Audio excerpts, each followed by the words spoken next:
అదే RTV app వార్తల్ని క్షణాల్లో చదివే అవకాశం ఉంటుంది. ఒక న్యూస్ పేపర్, ఒక టెలివిజన్ ఛానల్ మీ చేతుల్లో ఎప్పుడూ ఉంటాయి.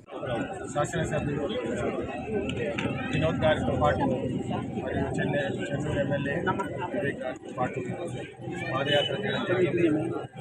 ఈరోజు వెల్లంపల్లి ప్రాంతంలో చూస్తే ఎక్కడ లేని నిరుద్యోగ సమస్య ఉన్నది. మన తెలంగాణ వచ్చి 10 సంవత్సరాలు అవుతుంది, కానీ మన పిల్లలు భవిష్యత్తు ఈరోజు చాలా దారుణంగా ఉన్నది.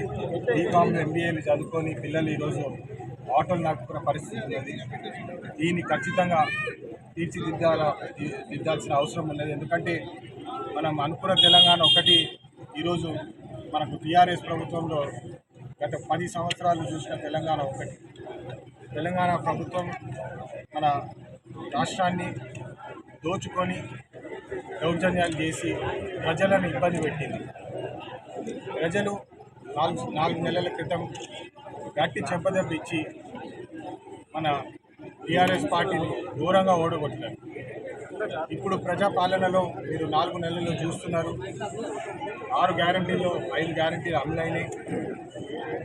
మహిళలకు ఉచిత బస్ ట్రాన్స్పోర్ట్ కానివ్వండి, 200 ఉచిత కరెంటు కానివ్వండి, యూనిట్ల కరెంట్ కానివ్వండి. మరి ఇప్పుడు వచ్చే పార్లమెంట్ ఎన్నికల తర్వాత నేను ప్రత్యేకంగా వెల్లంపల్లి ప్రజలకు, పెద్దపల్లి ప్రజలకు నా మాటిస్తున్నాను. ఖచ్చితంగా ఈ ప్రాంతానికి అభివృద్ధి చేయడం చాలా అవసరం. ఎందుకంటే ఈ గత 10 సంవత్సరాల్లో మన పెద్దపల్లి ప్రాంతము ఒక 20-30 సంవత్సరాలు వెనుకబడిపోయినట్టు కనిపిస్తుంది. మన దగ్గర వనరులు ఎక్కువ.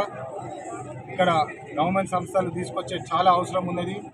నేను సెంటర్లో మీరందరూ ఆశీర్వాదం కోరుతున్నాను. సెంటర్లో మీరు నన్ను ఆశీర్వదించి పంపిస్తే ఖచ్చితంగా మీ ఇంట్లో చిన్న కొడుకు లెక్క చూసి నన్ను ఆశీర్వదించండి.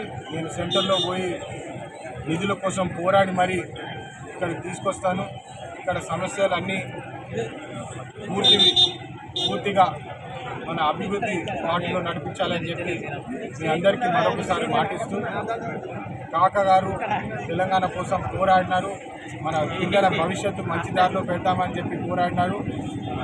ఇప్పుడు మళ్ళా కాంగ్రెస్ ప్రభుత్వం వచ్చింది. ప్రజలందరికీ ఒక స్వేచ్ఛ అనేది తెలుస్తుంది. ఖచ్చితంగా అభివృద్ధి బాటలో వెల్లంపల్లి ప్రజలకు మరియు పెద్దపల్లి ప్రజలకు. మరిన్ని వీడియోస్ కోసం ఛానల్ ని సబ్స్క్రైబ్ చేయండి. లేటెస్ట్ అప్డేట్స్ కోసం వాట్సాప్ ఛానల్ ని ఫాలో చేయండి. అండ్ లింక్ డిస్క్రిప్షన్ లో ఉంది.